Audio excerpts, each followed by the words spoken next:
오늘 본문의 말씀으로 작은 것을 소중하게 라는 제목으로 마가복음 16번째 시간을 함께 갖도록 하겠습니다. 어떤 마을에 100년이 넘는 거목이 있었습니다. 아주 오래된 나무죠. 마을 사람들은 그 나무를 보면서 너무너무 자랑스럽게 생각을 했답니다. 100년의 세월을 지내면서 그동안 나무는 참 많은 일을 겪었는데요, 수십 차례 나무가 산불의 위협을 당하기도 했고, 그래서 나무가 타서 없어질 뻔도 했고요, 벼락을 맞아서 나무가 훼손되는 그런 일들도 있었습니다. 그런데 나무는 그 많은 위험 속에서도 정말 꿋꿋하게 견디고 100년의 시간을 이제 버티게 되었는데요, 마을 사람들이 그 굳건한 나무를 보면서 앞으로도 더 오랫동안 당당하게 있을 것이다, 그렇게 나무를 이제 바람을 했다고 합니다.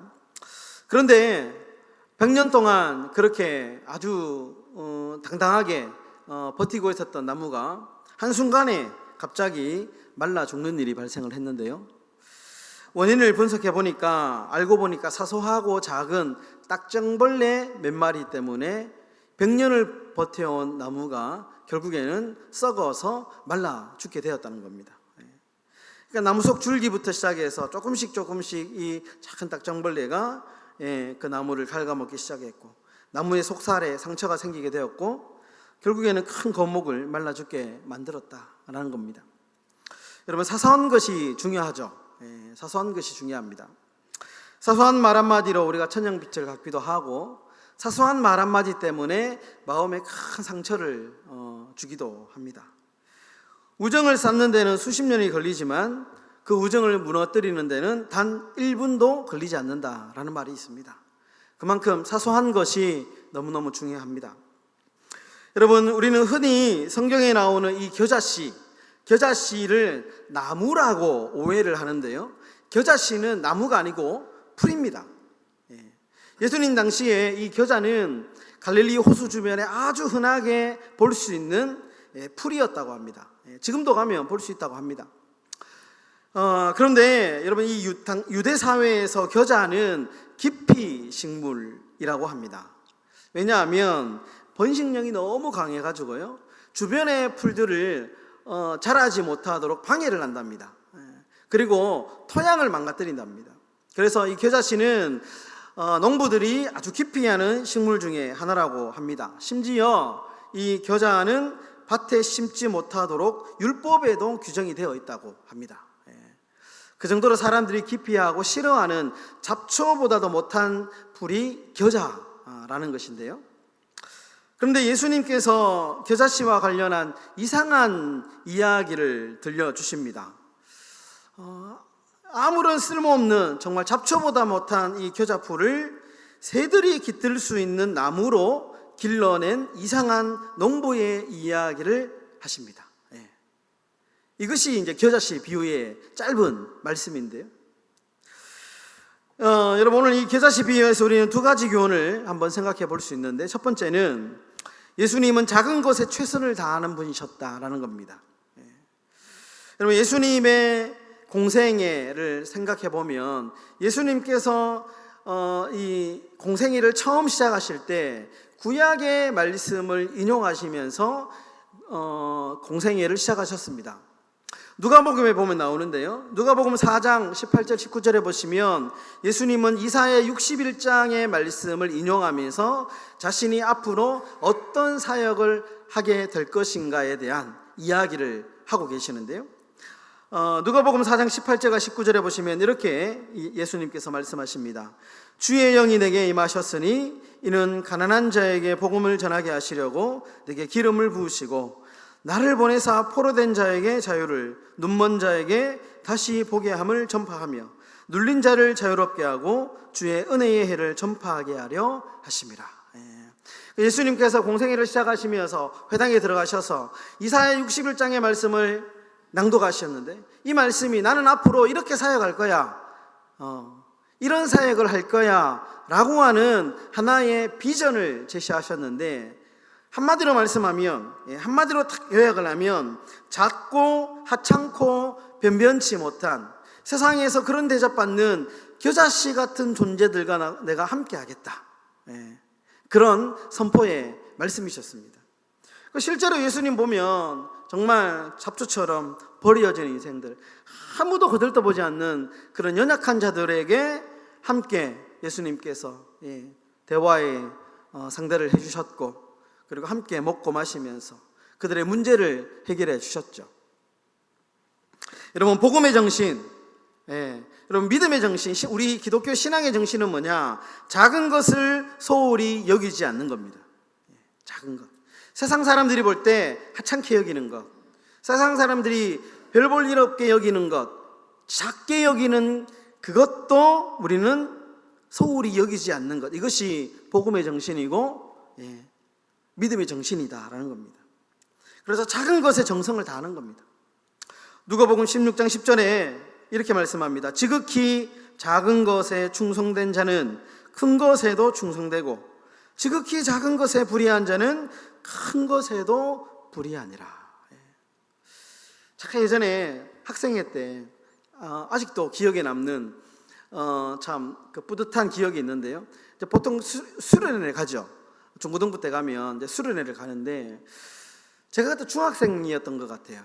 근데 이제 그 당시에 담당하셨던 전도사님께서 2박 3일, 또 그때는 3박 4일이었던 것 같은데 3박 4일 수련회 기간 동안 저에게 일을 하나 맡기셨는데, 어떤 일이냐? 신발 정리였습니다. 신발 정리.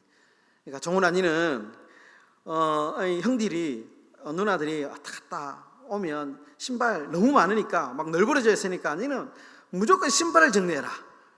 그래가지고 막 저렇게 있다가 형들 누나들 들어가면 막 쫓아가가지고 신발 탁탁탁 정리하고, 그것만 했던 것 같아요. 근데 할 일이 생겼으니까 2박 3일, 3박 4일 동안 참 그 일을 참 재미나게 했던 것 같습니다. 그런데 마지막에 이제 이렇게 시상을 하는데 저에게 그 전사님께서 봉사상을 주셨어요. 봉사상. 지금 생각해 보면 제가 이제 아무것도 뭐 하는 일 없는, 별 볼 일 없으니까 뭐라도 하나 시켜가지고 상을 하나 줘야 되겠다, 그렇게 생각을 하신 것 같아요. 다 잊어버려도 지금 그 생각은, 그 추억은 머릿속에 깊게 남아 있습니다. 하찮은 일인데 그 하찮은 일을 참 열심히 했던 것 같아요. 재미있게. 그러니까 그 전사님이 작은 것에 최선을 다하는 것, 이 믿음의 원리를 아셨던 것 같습니다. 여러분, 지극히 작은 것에 충성된 자는 큰 것에도 충성되고, 지극히 작은 것에 불의한 자는 큰 것에도 불의한다. 이것이 복음의 정신이다라는 겁니다. 여러분, 달란트 비유 있죠? 5달란트, 2달란트, 1달란트. 근데 이제 달란트 종류에 따라서 예수님께서 이제 주인이 이 상보를 매기잖아요. 그런데 1달란트 받은 종이 주인에게 책망을 받죠. 그런데 이유가 뭐냐?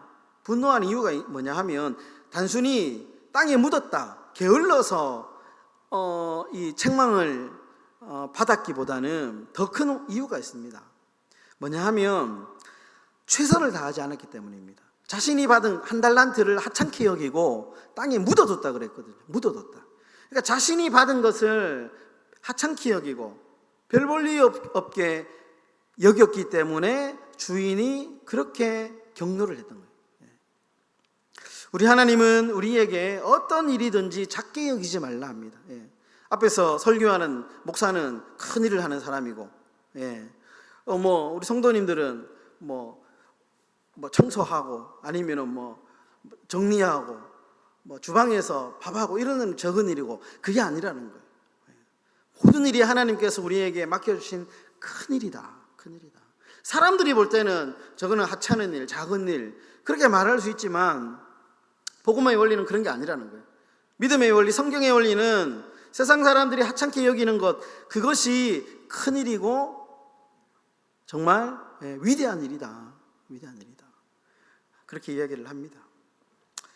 여러분, 이런 말이 있더라고요. 멋진 말이던데요. 작은 일도 정성을 담아 10년을 하면 위대해지고, 20년을 하면 거대한 힘이 생기고, 30년을 하면 역사가 된다. 일본의 어떤 기업 회장님이 이런 말을 했더라고요. 좀 작지만 그거 성실하게 최선을 다하면 그것을 10년 반복하면 위대해진답니다. 위대해진다. 여러분, 우리 교회가 60년 넘었잖아요. 정말 우리가 60년 동안 하나님이 맡겨주신 일들을 그게 큰일이든 작든 일이든 열심히 충성했기 때문에 지금 우리 교회가 그래도 하나님의 은혜로 여기까지 오게 된 줄 믿습니다. 여러분, 작은 일에 충성하는 큰 일꾼이 되시기를 주의 이름으로 축원합니다. 두 번째로 한 가지 더 우리가 생각해야 될 것은 복음은 본질을 변화시키는 능력이 있습니다.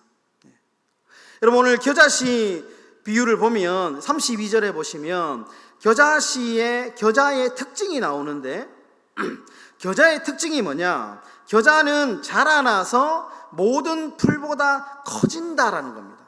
모든 나무보다 커진다라는 거예요. 새들이 깃들 만큼 커진다라는 거예요.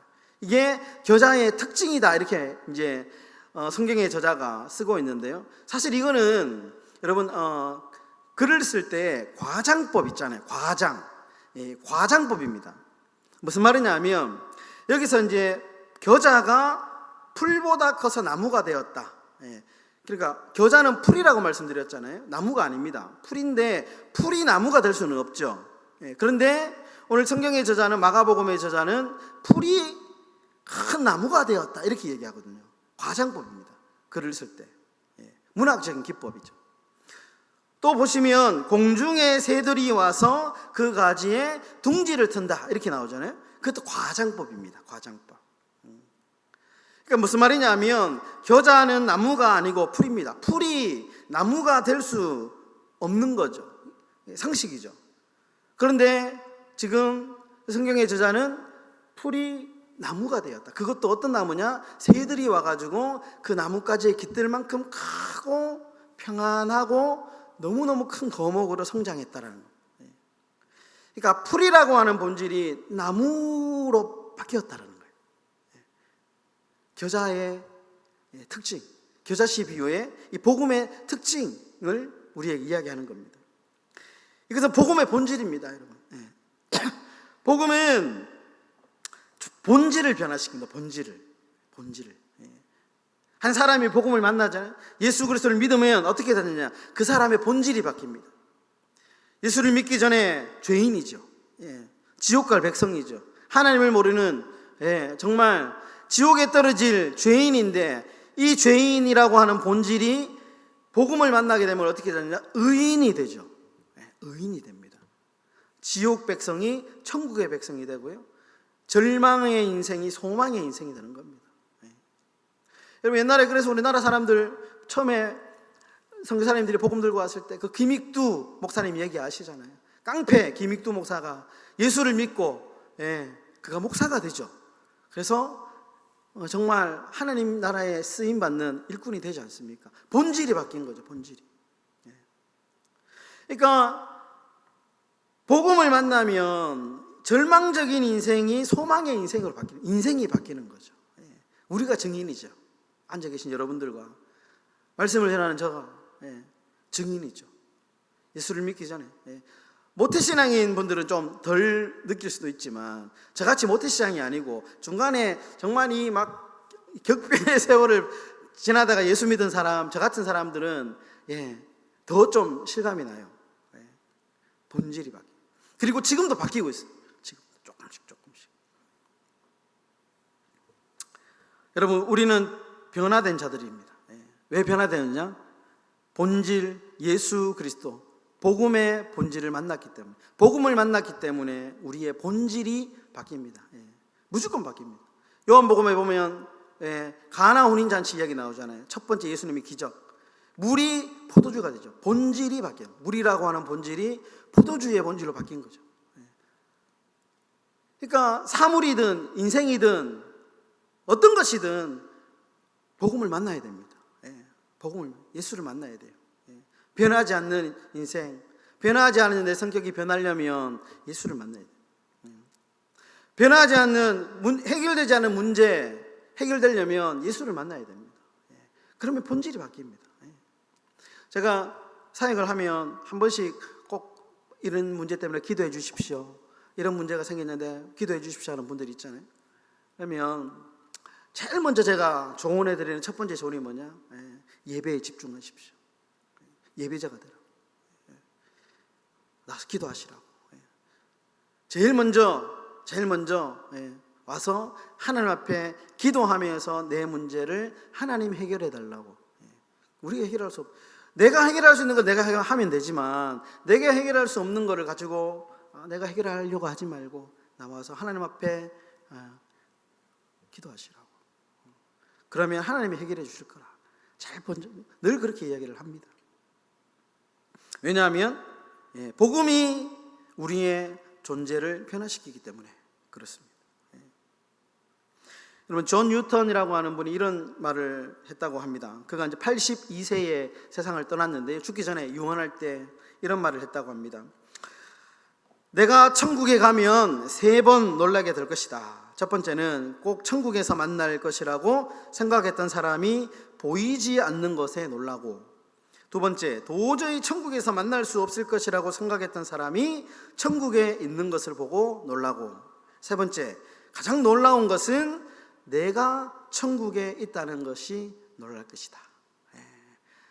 본인이 생각할 때 참 나 같은 인간이 어떻게 천국을 갈 수 있겠냐, 내가 천국 하나님의 백성이 되었다는 것이, 그것이 참 가장 큰 놀라움이다. 내가 어떻게 나 같은 존재가 천국을 갈 수 있습니까? 예수를 만나기, 정확히 얘기하면 예수님이 나 같은 존재에게 찾아오셔서 나를 하나님의 자녀로 삼아 주셨기 때문에 내가 천국의 백성이 될 수 있었던 것이죠. 여러분, 복음은 우리의 상식과 생각과 기대를 뛰어넘습니다. 복음을 만나면 절망이 소망이 되고, 고난이 기쁨이 되고, 포기가 다시 도전이 됩니다. 그래서 반드시 복음을 만나야 됩니다. 우리 자녀들 있잖아요. 저희도 이제 자녀들이 많고, 이번에 여름 사역 이제 제가 기도하면서 안 그래도 이번 여름에는 좀 어디 보내야 되겠다. 우리 또 몇 명 되는 안 되지만 뭐라도 좀 이렇게 수련회 같은 데 가면 거기 가서 2박 3일 동안 막 구워 삶잖아요. 애들 막 찌지고 볶고 해가지고 그거 갔다 오면 애들이 좀 변하거든요. 저희 때 보면 정말 찬송하고 막 눈물 콧물 짜면서 기도하면서 애들이 변하거든요. 여러분, 기도해 주셔야 됩니다. 애들, 우리 여름 성리학교를 통해서, 여름 사역을 통해서 우리 애들 몇 명 안 되지만 한 영혼이 변하면 그 인생이 하나님 손에 붙들리면 어떻게 변할지 모르잖아요. 우리가 기도해 줘야 되죠. 복음의 상식과 복음의 그 기대에 우리의 생각과 우리의 기대가 지배를 당해야 돼요. 복음에 우리가 사로잡혀야 돼요. 말씀을 정리하겠습니다. 여러분, 일본에 아주 유명한 이시다 미스나리라고 하는 사람이 있었다고 합니다. 이분은 임진왜란 당시에 행주 대첩에서 권율 장군에게 패해서 돌아간 사람으로 유명합니다. 근데 이 사람이 무명의 시절에 있었던 이야기인데요. 이 사람이 무명의 시절에 한 절에 있었다고 합니다. 그런데 그 절에 누가 찾아왔느냐? 그 사람을 장수로 쓴 도요토미 히데요시, 임진왜란을 일으켰던 도요토미 히데요시가 이 절을 찾아왔다고 합니다. 그래서 이 이시다를 만나게 되는데 어린 이시다에게 차를 한 잔 내오라, 이렇게 이제 심부름을 시켰다고 합니다. 그러자 이제 이시다가 처음에 커다란 잔에다가 따뜻한 차를 한 잔 대접을 했답니다. 그리고 두 번째 차를 가지고 오는데, 두 번째는 처음 차보다는 조금 중간 크기의 잔에다가 조금 더 따뜻한 차, 조금 더 뜨거운 차를 따라 주었다고 합니다. 도요토미 히데요시가 조금 이상하게 생각을 했답니다. 세 번째 차를 가지고 오는데, 세 번째는 아주 작은 잔에 뜨거운 차를 가지고 왔답니다. 그래서 이상하게 여긴 도요토미 히데요시가 이 이시다에게 왜 그렇게 했느냐, 이렇게 질문을 했답니다. 그러자 이렇게 대답을 했답니다. 처음 큰 잔에 따뜻한 차를 대접한 것은 목이 마른 듯하여 빨리 마실 수 있도록 적당한 온도의 양을 많이 한 것입니다. 두 번째는 이미 목을 축였으니 차의 향내를 맡을 수 있도록 양을 줄이고 조금 뜨거운 물에 차를 우린 것입니다. 세 번째, 뜨거운 차를 작은 잔에 들인 것은 차를 2잔이나 마셔서 충분히 목을 축였을 것이기 때문에 온전히 차의 향만을 음미할 수 있도록 하기 위해서였습니다. 아주 지혜로운 행동이었죠. 그래서 도요토미 히데요시가 이 시다를 자신의 수하에 두고 그리고 자신의 심하로 삼았다라는 그런 이야기입니다. 여러분, 크다고 반드시 좋은 것이 아니고요, 작다고 하찮은 것이 아닙니다. 작은 것 하나도 소홀히 여기지 않는 충성, 이 충성이 오늘날 이 땅을 살아가는 우리 그리스도인에게도 여전히 필요합니다. 작은 것 하나 소홀히 여기지 않고 그것을 하나님이 나에게 맡겨주신 것이다, 하나님이 나에게 주신 것이다 라고 생각하고 정말 그 작은 것 하나라도 정성스럽게 최선을 다할 때에 하나님이 그 일을 통해서 영광을 받으시고 우리에게 축복해 주십니다. 여러분, 작지만 어떤 일이든지 온 마음을 다하는 그런 성실한 그런 성도님들 다 되시기를 예수님의 이름으로 축원합니다. 기도하겠습니다. 주님,